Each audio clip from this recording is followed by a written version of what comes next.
natulog kami buong araw, ma'am. That's nice to hear. Okay, sir. Unang-una, how are you po? Talagang ang daming gusto magtanong, kumusta po si President Duterte? Sa awa ng Diyos, okay ako. Wala nga. Okay, sir. Hindi na po ako magpapaligoy-ligoy po, sir. No. Nitong weekend, lalo na kahapon, ang dami hong nagulantang at nagpanik dahil dun sa balita. Ano po ba talaga ang nakarating sa inyo, sir? Meron daw po ba kayo talagang warrant of arrest? Ano po? Alam mo, ma'am, what is circulating in the city of Manila, it's almost the same that's being bruited around dito because of the communications. Very easy.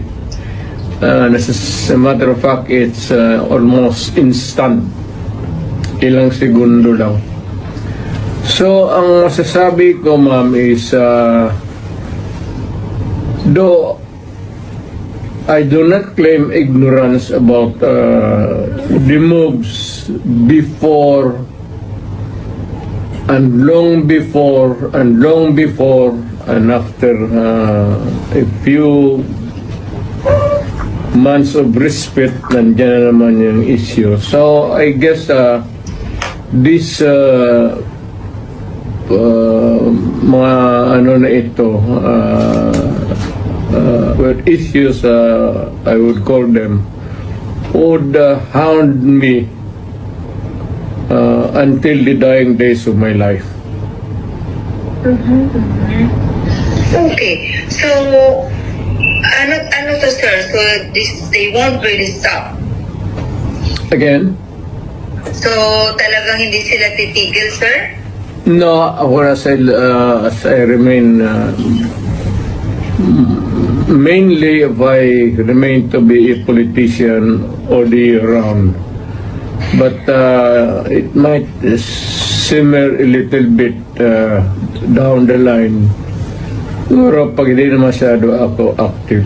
But for as long as I am there in the political arena of the Republic of the Philippines, I would be a constant, not really issue, but a good copy for whatever I say or whatever I do, and what happened yesterday and what will happen tomorrow.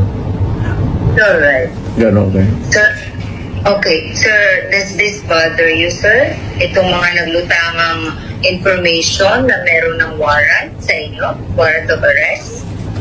Alam mo, ma'am, sa totoo lang, I have been in politics for almost nearly 30 years.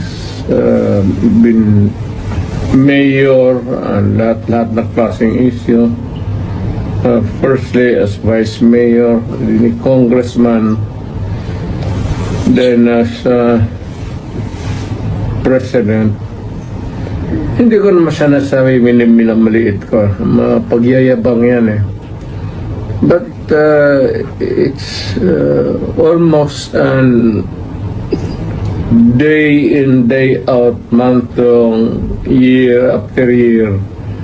It's has become an irritation, really.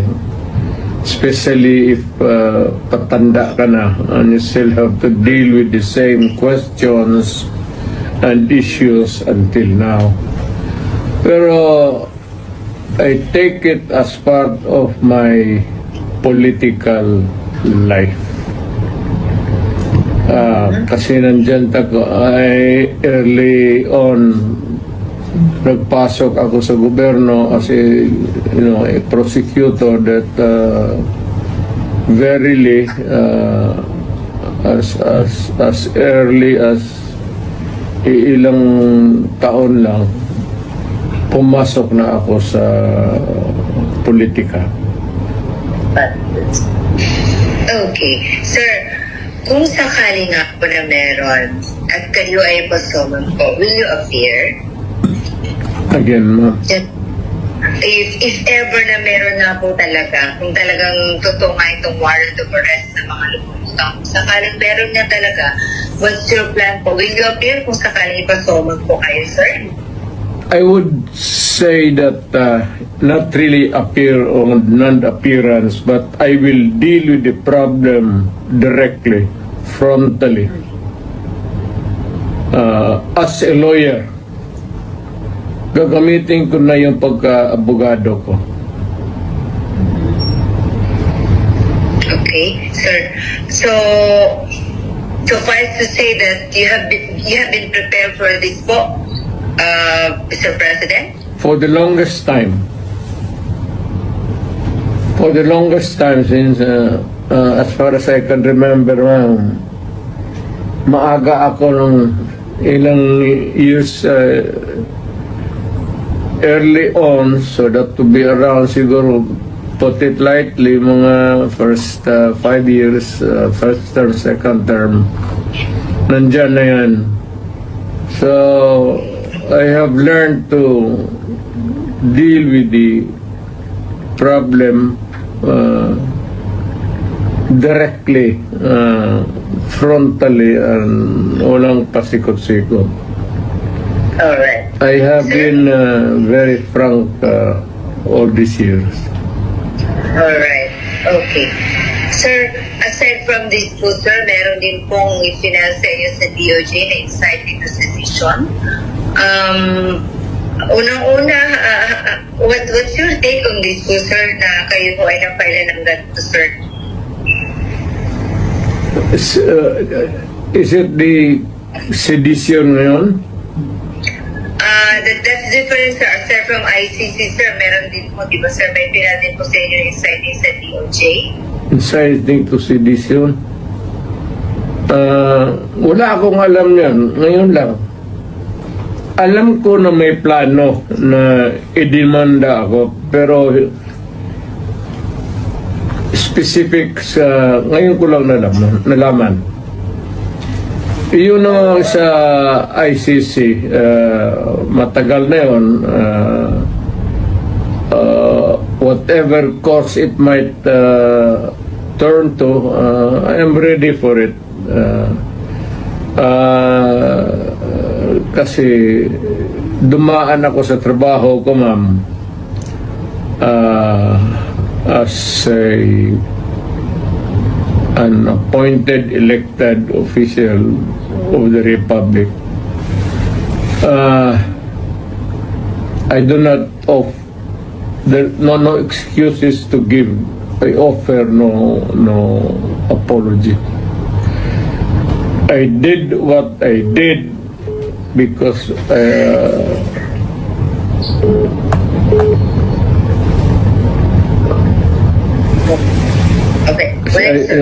to continue, I said I did what I had to do kasi trabaho ko at ginawa ko. Whether or not it would run me down or push me up, it's too early and it for history to make the accurate count. I do not want to judge myself, except that I answer the problem, the questions, whenever it crops up. Alright. Okay. Sir, amidst all these, issues about your, the arrest warrant po ng ICC, pinag-uusapan din mo ngayon, syempre, yung impeachment po ni VP. Is it true that are you really going to join in his defense panel, Mr. President? In her, rather, defense counsel po. In her defense team. Yes. You still join, sir?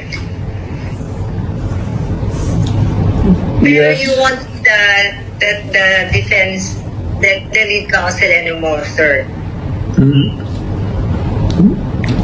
Well,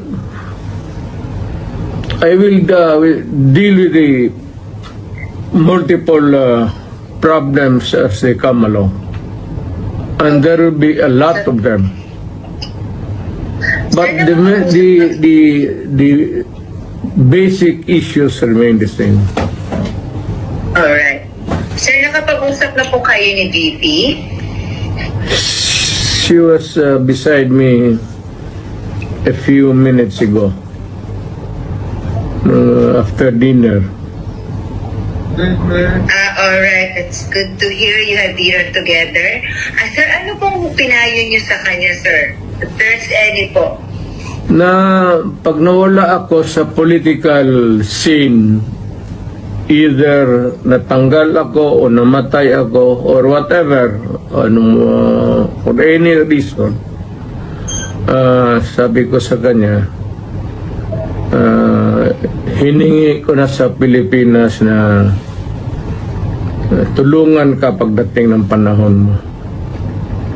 At tumakbo ka ng presidente. At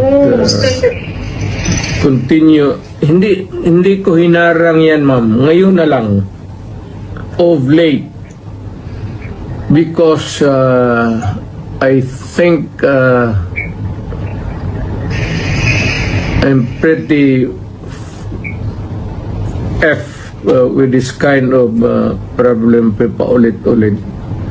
Sabi ko, sige, sundin mo na.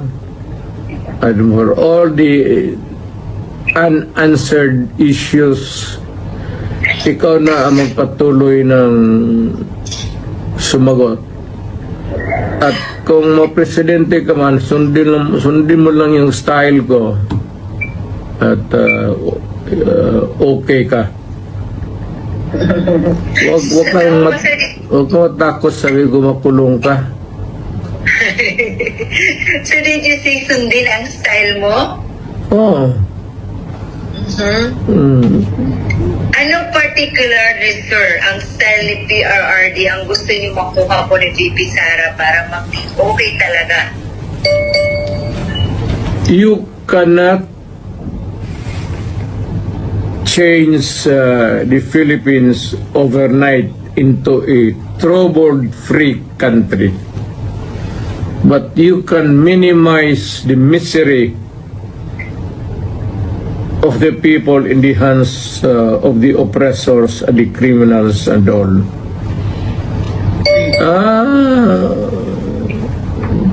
Pwede mo na rin papayin lahat para isang hearing na naman. Sir, kaya yung mga ganyang salita mo, sir, kaya ano eh. Anyway, sir, tama yan. sir, napag-usapan niyo pa ni VP about sa kanyang impeachment, sir? Hindi naman naniniwala yung babae yan ng payo. At saka hindi naman interesado yan kung ma-impeach talaga siya o impeachment ay proceeding. The trial itself, you should not worry a bit. I do not know, but makita mo naman yung sa karakter ng babae na yan. It's totally indifferent yung mga problema na yan. I mean, she can always respond, but as always, she has been responding to me. Well, I can always transfer to a new life, a new beginning. Ganun yan siya eh. So, pagka ganun kausap po ang tao, hindi mo mabigyan ng payo. What for? Hindi naman nakikinig. Okay. Sir, what made you change your heart? Kasi alam namin nung una, lagi niyo pong dinidiscourage si Ma'am Inday na wag talagang tatakbo kasi you've been there. Alam niyo, ayaw niyo siyang mahirapan. What made you change your heart and mind and now you're convincing your daughter to run na po for president? Why the change of heart po? Para yung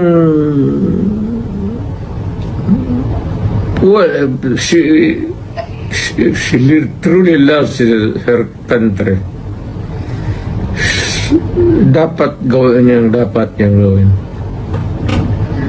At this time, at this point in time, when paalis na ako at patanda na, at maybe sooner than expected, I will make my exit as a politician. And then how did she respond, or what was her reply po to you, sir? I What think did she- si Inday has become a political animal. Kasi lolo niya for the longest time, governor of Davao Province yung isa pa. Parang pumasok na sa subconscious level niya yung politika. Natulog kami buong araw, ma'am. That's nice to hear. Okay, sir. Unang-una, how are you po?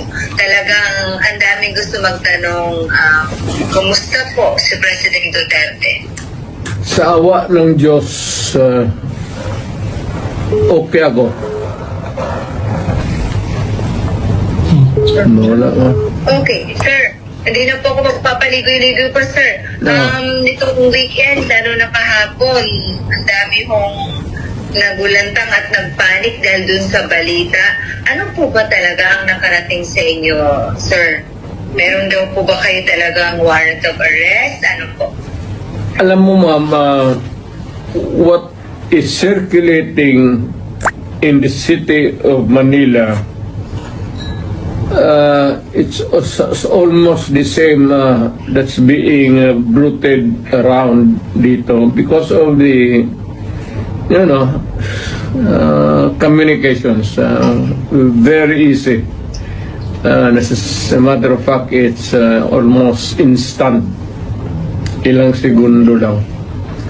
So, ang masasabi ko, ma'am, is though I do not claim ignorance about the moves before and long before and after a few months of respite, nandiyan na naman yung issue. So I guess this mga ano na ito,